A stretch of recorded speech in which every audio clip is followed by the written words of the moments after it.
This Torah class is brought to you by TorahAnytime.com. Good morning, friends. This conference is a lot more important than you think. So there's a man named Moshe, and he's a shepherd, and he's shepherding his sheep. And he encounters a bush, and the bush is burning.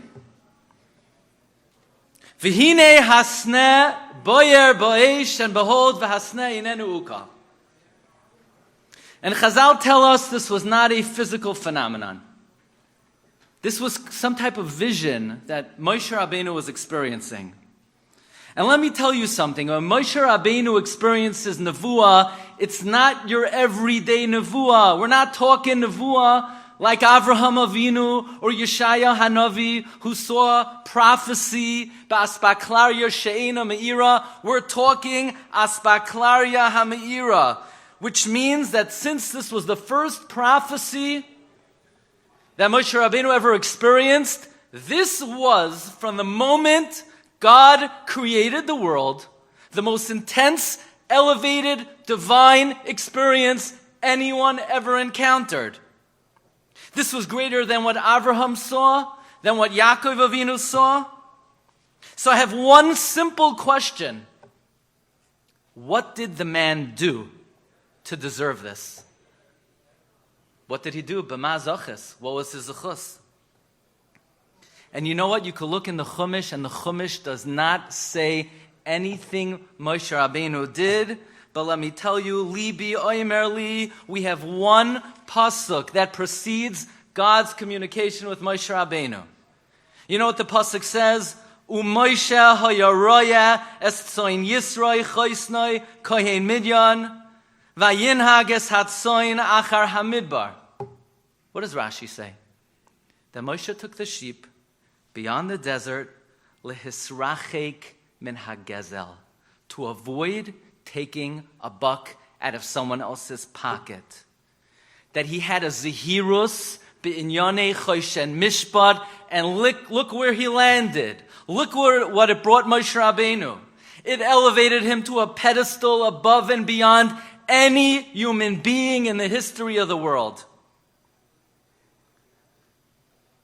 Vayikra Elokim, Vayomer Oilav, Moshe, Moshe. No one in the history of the entire world ever heard HaKadosh Baruch Hu say their name twice in succession. And what did he do? He was Zahir in Choshen Mishpat. Marv Rabbeinu, throughout the year, we look for opportunities to bring ourselves aliyah, to bring our families aliyah, to have a strengthening in ruchnias. But the thing is, very often we don't really know what's going to bring me aliyah. Mesilas Yesharim tells us, Chasidus ho'amiti hu rachoik mitzior sichlenu. That what it means to be a tzaddik is very far from our minds. We have conjured up in our minds all kinds of images, what a tzaddik looks like, what a righteous person looks like. And yet we learn from Moshe Rabbeinu, you know what brings aliyah? Having an extra chumrah, not in Pesach and not in Minyan, not to take money from someone else's pocket. Real aliyah comes when a person takes off time from their schedule, from their family life, from their workload to attend the H3 Toronto Summit 2023. So we talk about tzidkus, and everyone has in their mind some kind of image what a tzaddik looks like. What did Rabbi Yisrael Salanter do on Erev Yom Kippur?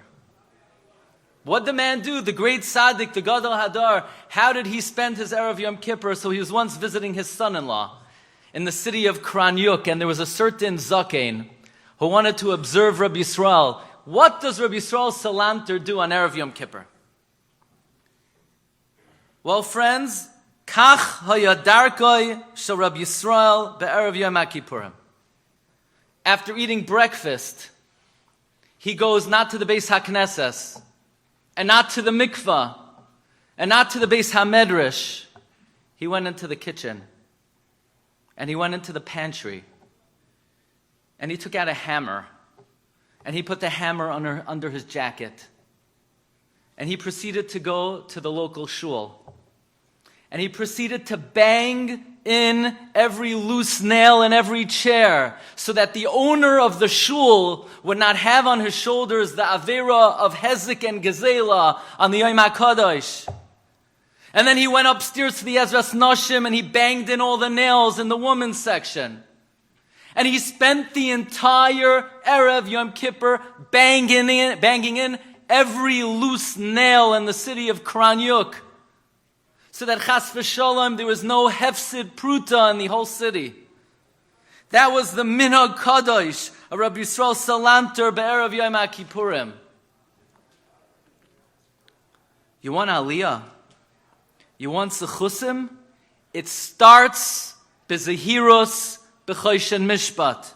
You know, Rabbi Yisrael Salanter heard about a group of so-called tzaddikim who wanted to be peiresh mein yonei olam hazeh. So they went out into seclusion and they began learning Shas be'ion keseder. Said Rabbi Yisrael, how beautiful it is. But Shas keseder, you're not going to learn Shas keseder. You're going to start with brachas? Brachos is d'Rabbanan. Hilchos Shabbos. Ruba deruba Masechta Shabbos are dinei d'Rabbanan. Erevin, mostly d'Rabbanan. Says Rabbi Yisrael, you learn Shas, you start with Baba Kama, Baba Metzia, Baba Basra, Hilchos Shutfis, Hilchos Gezela, Hilchos Schiros, so that if you have a worker, you have to pay them on time. These are kuloi da'iraisa ninhu. How careful we are of mashehu chametz. I know balabatim chashuvim, they'll say, I haven't missed a minyan in 10 years. Marvra boisai, that is not what brings the greatest aliyah, as important as minyan is. And of course we have to be zahir in all of the above. But David HaMelech says, Mi yaleh behar Hashem. You want aliyah? Aliyah is found neki chapayim. Aliyah is found in your wallet. That you don't have a penny in your account that somebody else claims as his.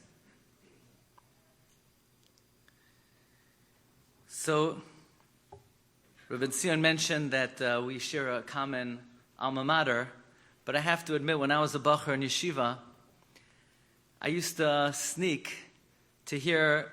I grew up in Flatbush on M and 31st. I used to walk to Rav Avigdor Miller's shul.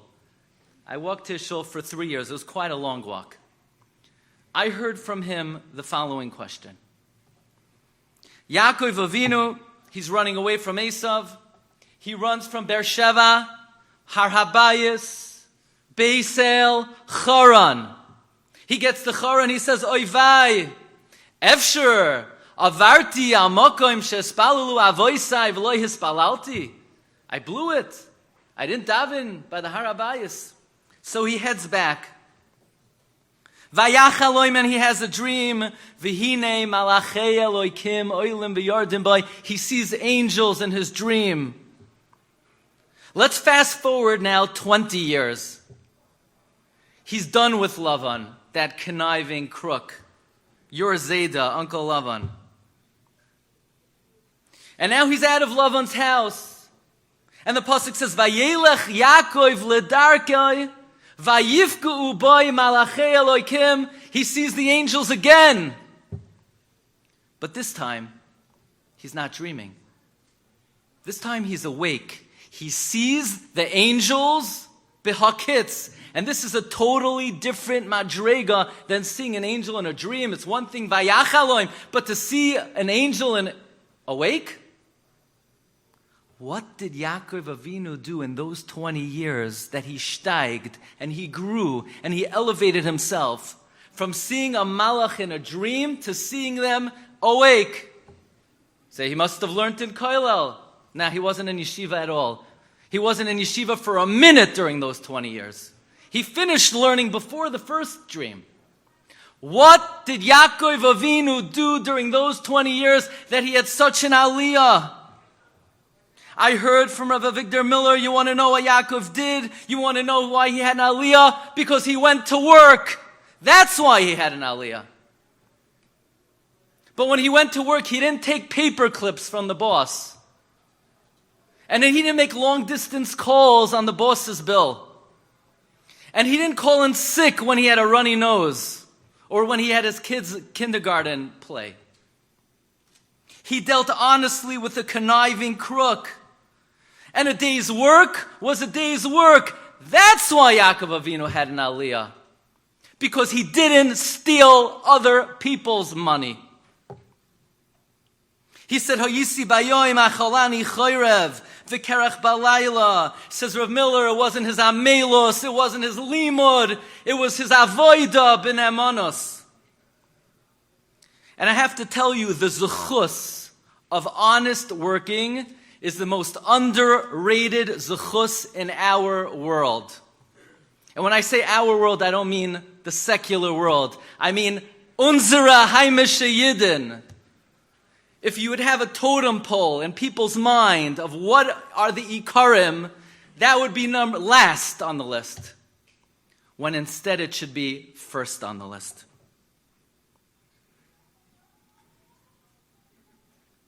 You know, in the entire Yad HaChazak of the Rambam, there's only one man called a tzaddik.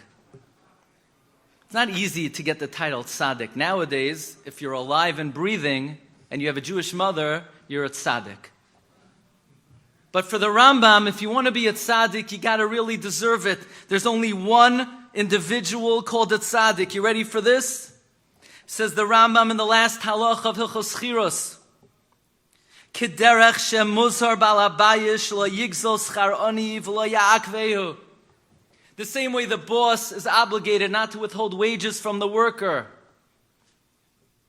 Kach muzhar ha'oni shelo yigzol meleches balabayis.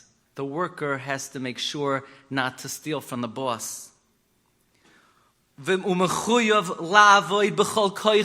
obligation to work for the boss with every last ounce of energy you have. Says the Rambam, Shaharei Yaakov Hatzadik Amar B'chol Koichi Avareti Es Avichen. You know how you become a tzaddik in the mind of the Rambam? When you work honestly. The Rambam didn't say Yaakov's a tzaddik because he learned in the kollel. And the Rambam doesn't say Yaakov's a tzaddik because of his hasmada and he didn't sleep at night. Yaakov was a tzaddik because he didn't cut corners at his office. So I got it. You want aliyah baruchnius? Business integrity. Moshe Rabbeinu was zoiche to aspaklari hameira shaloi gozal.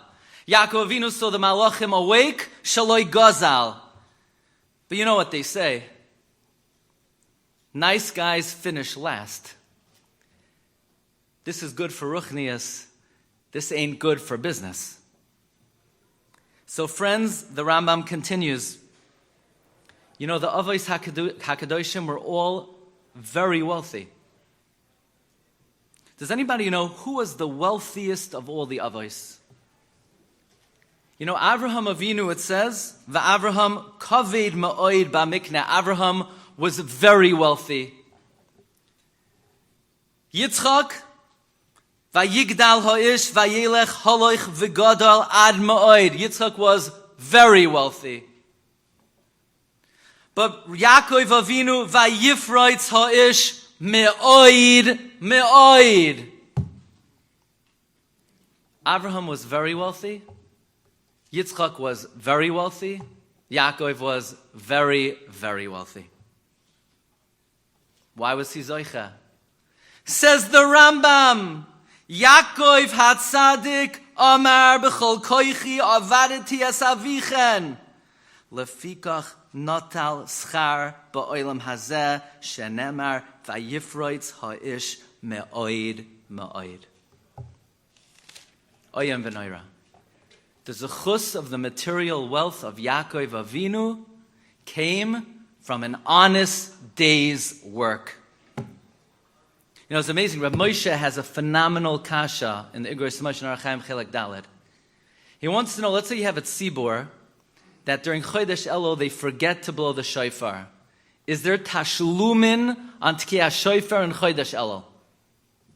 So Moshe says there's tashlumin, because the Ramah writes in Siman Taf Kuf Pei Aleph that back in the day they used to blow shofar in Elul, Shachris, and Mincha. So nowadays we don't blow Mincha, we only blow Shachris. But if you miss Shachris, you make it up Mincha. So ask Rav Moshe, come to think of it, why Bizman Hazeh do we not blow shofar by Mincha? We only blow Shachris. Why do we blow when Shachris is over? When davening is already over, we should blow before Shachris so that we have a hisoirus for our tefillah. Why blow the shofar when davening is over? Says Rav Moshe, you think in Chodesh Elul when you're doing tshuva, your focus should be on your davening? You think you're blowing the shofar so you should learn better? We blow the shofar when davening is over before you go to work. Because the tachlis of Tkiyah shofar is tshuva. And tshuva is working honestly, not davening better and learning better. And that's what today is. It's a Tkiyas shofar for the workplace. And that's what needs a Tkiyas shofar more than any other aspect of our lives. Many years ago, I was at a bris, and the grandfather of the Rach Hanimal got up to speak at the bris, and I can't tell you that at every bris, when the grandfather gets up to speak, it registers, or I'm listening, or it's even on the radar. But at this bris, and I got permission to say over this story, this was a bris in Yeshiva Chafetz Chaim. I believe it took place about 15 years ago. And the grandfather, Dr. Brigida, he got up to speak. And he was talking about his father. And he said, his father confided in him that after the war he came over, I think he came to Montreal. And his father confided in him that he had many friends. And many of his friends were not that successful in Chinuch Habanim. That they didn't have the nachas from the children they were hoping for. And that he, Baruch Hashem, he had nachas from all of his dairos. And this Dr. Brigida then said that his father confided in him that he believes that the reason he was zoicha to dairos yisharim and vayrachim is because he worked honestly in the office. Now that's not something you hear every day. Your typical bris speech is going to be, he was koivea itim la Torah, he never missed a minyan, he was zahir b'kala kechamura. You're not going to hear that somebody who didn't take money from the boss was zoicha to daras yisham v'vayrachim. But I looked around, and I want to share something with you, and I'm a little bit afraid to share it, and it's a very sensitive comment. And ilmole oimra yefshar la'oimra, if you didn't hear who the person who said it, they would not be able to say it. This is the comment of none other than Reb Tzvi Elimelech of Dinov, the Baal B'nai Yissaschar. He brings down from Reb Menachem Mendel Rimanov, and again, I say it as sensitively as possible. We all know the greatest challenge of our generation is Chinuch Habanim. We all know there's a phenomenon on the derech, not on the derech. And who are we to say what, when, why? But to ignore this comment and not to be familiar with it, and I say it with all due sensitivity. And we'll try to say it positively. But writes Rav Tzvi Elimelech Midinov in the Agra de Pirka, you could look it up in Ois Kuf Chavav. He brings from Reb Menachem Mendel Rimanov that the most important ingredient in raising children is the food you feed your child. Say, oh, Baruch Hashem, because I only use badats. No, says Reb Menachem Mendel, I'm not talking about the hechsher. Badats, mahadrim and mahadrim rabbana, that's not the ikar. I'm talking about, says B'nai Yissaschar, the kashrus of the money that you use to feed the kid. that is what it depends on. That's how you explain the unfortunate phenomenon. Again, this is what they say, and I say it with all due sensitivity. And they brought this to Rav Aaron Kotler. And Rav Aaron said, Avada, Mekoiroi b'Yushalmi u'v'Zohar HaKadosh. So don't think you go to a conference and it's about my personal hanhaga in my office, between me and my workers, between me and my boss. It's my aliyah. It's not your aliyah. It's your children's aliyah. It's your grandchildren's aliyah. The entire destiny of a person's family is dependent more on the work a person does than what takes place perhaps in the Beis HaMedrash.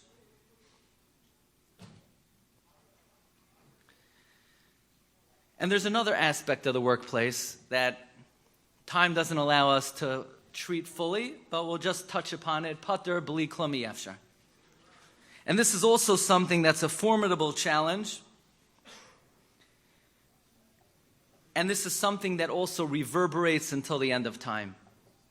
You know, Sefer Bereshis concludes with a comment about Yosef and his family.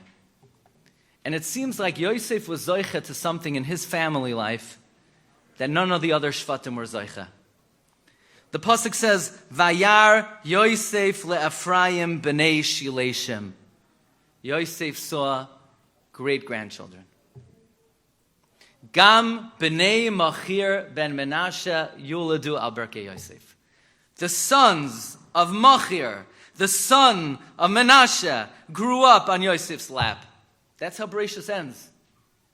You ever notice that? You ever pay attention? Why in the world would Bereshis end that Yosef had great-grandchildren? And it hit me this year. It's pashut why the Torah ends that way. Because we all know Yosef was faced with the greatest temptation any man could ever be faced with.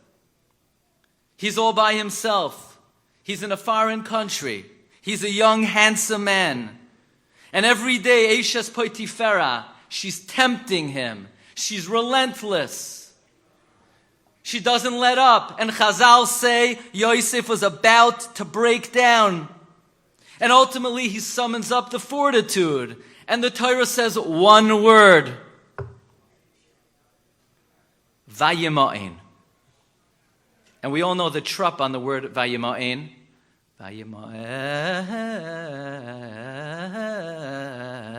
Shalshelas. What does shalshelas mean? A chain, a link. Literally, it means three. The Torah is telling us, don't think that when you're faced with a challenge, Adar Yadar Nisht, it's between me and God. Nobody will know. It's my decision. It's my life. And what I decide is between me and the Ribbono Shel Olam. No, it's not between you and the Ribbono Shel Olam. Every decision that you make reverberates to your children, your grandchildren, your great-grandchildren. When Yosef stood up to that challenge, you know what he was zoiche to? Shalsheles. He was zoiche to banim, b'nei shileshim. Says the Torah, we're not ending Bereshis until we let you know that Taka Yosef was zoiche. Vayar Yosef leEphraim shalsheles b'nei shileshim. Now we're ready to end. Don't think you're not going to experience and enjoy Hiskabros Hayetzer in this world. It will make a difference to your family. It will make a difference to your generations.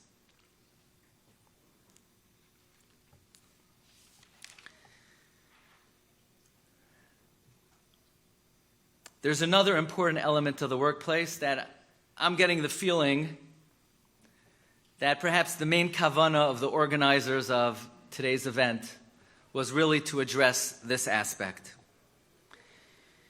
Often there's an attitude, and I understand the attitude.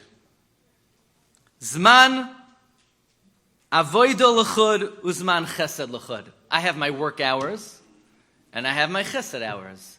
I have my job, and I have tzedakah. And never shall the twain meet. I can't mix I don't mix religion and state. We don't mix the two. So I just came back from speaking on a Jewish heritage tour to Morocco. We had a very nice group. We had a minyan, and somebody brought along a small Sefer Torah. The Sefer Torah was like the size of a mezuzah, tiny Sefer Torah. And we all know that Parshas Vayechi is a Parsha Sesuma, which means not only does Vayechi not start on the next line, there are not even 4 letters of space between the end of Vayigash and the beginning of Vayechi. So the Baal Koirei, he has the impossible task of distinguishing when Vayigash ends and when Vayechi begins. And Rashi, of course, asks, Lama Parsha Zu Sesuma.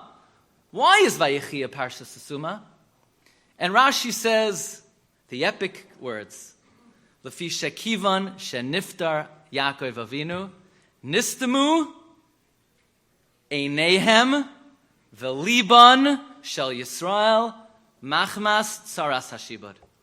When Yaakov died, the shibud began, and the eyes and the hearts of the Jewish people were sealed shut. We're so used to those words of Rashi. Why don't we stop and think, what does Rashi mean? The eyes and the hearts of the Jewish people were sealed shut. Why does Rashi say that? He should just say, we were battered, we were demoralized, we were beaten. What does it mean the eyes and the hearts of the Jewish people were sealed shut? And the Rebbeinu Shalom sent me a matana because the next week, Parsha Shmos, it finally dawned on me. The Torah tells us about Moshe. Vayigdal Moshe. Vayitze el Echav. Do you remember what Rashi says?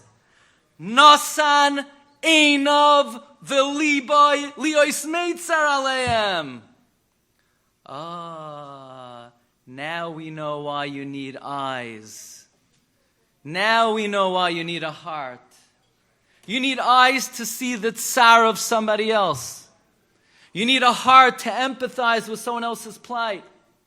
You see, the problem, Rabbi Glatstein, was in Mitzrayim. We were so immersed. We were so engrossed. We were so caught up in our own pain. We couldn't notice somebody else's suffering. We didn't have the emotional wherewithal to empathize with anybody else. And Rabbi said that's a very big problem. Because if you can't see what someone else is going through, and you can't feel what someone else is going through, we're never going to get out of Mitzrayim. Because the Rebbeinu Shalom is looking down from Shemayim and he's saying, Taira Yidalach, I would like to help you, but if you don't see someone else's pain, I don't see your pain, Mida Keneged Mida. And if you can't feel the suffering someone else is enduring, then I cannot feel your suffering. That's the way the world works, quid pro quo. So the Rebbeinu Shalom is looking down from Shamayim. If you're so caught up in your own personal job that you can't look across the table, is he sufficiently comfortable? Are things going well for them? Says the Rebbeinu Shalom, I can't help you. And the Rebbeinu Shalom is looking down and he's looking for a man to break the cycle. So comes along Moshiach Shel Yisrael. Comes along Raya Mehemna, Vayigdal Moshe, Vayitze el Echav, Vayar b'siv loisam, Zokt Rashi, Nasan einav v'libai, lios meitzar aleim. Says Rebbeinu Shalom, that's what I was looking for.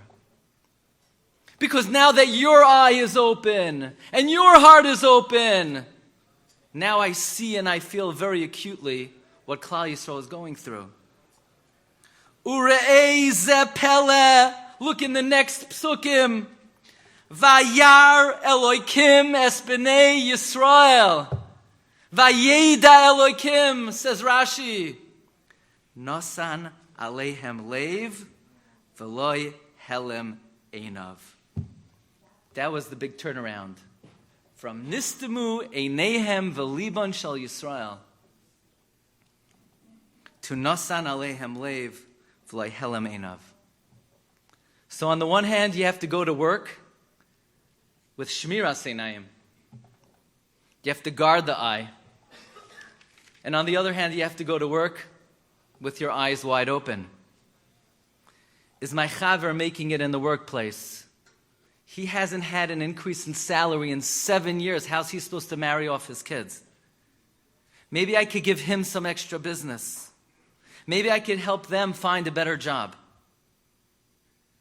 When your eyes and heart are wide open, you're not just helping that person, you're opening up the eyes and heart of Avinu Shebashamayim, and you bring Yeshua to all of Klal Yisrael. And just to conclude, if you want to know what kind of windfall, what kind of jackpot is in store for those who have this midah of being noisei ba'olam chaverai, listen to a Baal HaTurim, a monumental Baal HaTurim. It says about HaTurim, there are only 2 places in the entire Tanakh that begin with the following word. U-le Yosef. The one pasuk, U-le Yosef yulad shnei banim b'terem tavai shnas harav. Yosef has 2 kids before the years of famine. Yosef had 2 children. The famine began. Yosef says, I can't engage with my wife now. The world is suffering. He commiserated. He empathized with the greater public. Ule Yosef yulad shnei banim b'terem tavei shnas harav. What's the other pasuk that begins with the word Ule Yosef? Ule Yosef amar mivayreches Hashem artzai. Rashi tells us that in the end of the Torah, the Rebbeinu Shalom tells Moshe, I want you to go to Yosef and tell Yosef, of all the Shvatim, you hit the jackpot, you get the windfall. Dr. Rashi, Ein b'chol Eretz Yisrael, Artzoi ke'eretz malei atov, ka'artzoi shel Yosef.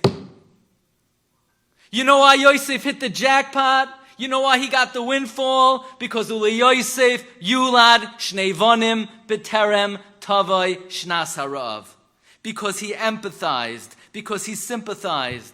Zok the mashgiach, Rav Matisyahu Solomon, he should have refuah shalema b'karov mamish.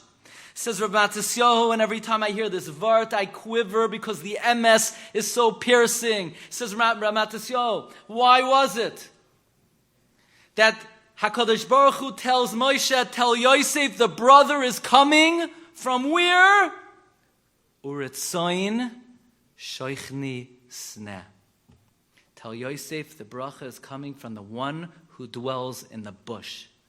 You know, in Kol HaTorah Kula, the Rebbeinu Shalom is never called the one who dwells in the bush, except for in this pasuk.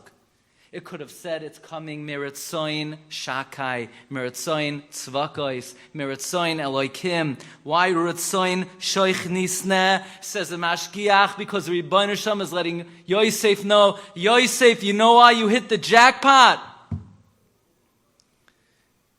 Because when I introduced myself to Moshe Rabbeinu from the Sneh, and Rashi says, why did Hashem introduce himself from the Sneh? To teach Moshe that Hashem's hallmark characteristic is being Imay Anoichi B'tzara. Hashem is letting Yosef know, of all the Shvatim, you know why you're the most successful? Because you emulated my midah of Imay Anoichi B'tzara. So you get the windfall and you hit the jackpot. And if you want to be blessed with success in your parnasa, you have to go to the workplace, belev pasuach, be'einayim pasuach, to see what could I do to empathize, to commiserate, to assist my brother. And then you'll be zoicha to mevayreches Hashem artzai. Dear friends, in the zchus of us coming together this morning, to heighten our awareness of the importance of Dinei Choshe Mishpat, to heighten our awareness of Kedusha in the workplace, to heighten our awareness of being noisei ba'olam chaveroi. May HaKadosh Baruch Hu bring us all aliyah beruchnius. May HaKadosh Baruch Hu bless us all with bracha v'hatzlacha b'chol inyaneinu. And may we all be zoicha, banim uvnei banim, oiskim atar v'mitzos, arbi askayel tzedek, mher v'yaminu, amen. You've just experienced another Torah class brought to you by TorahAnytime.com.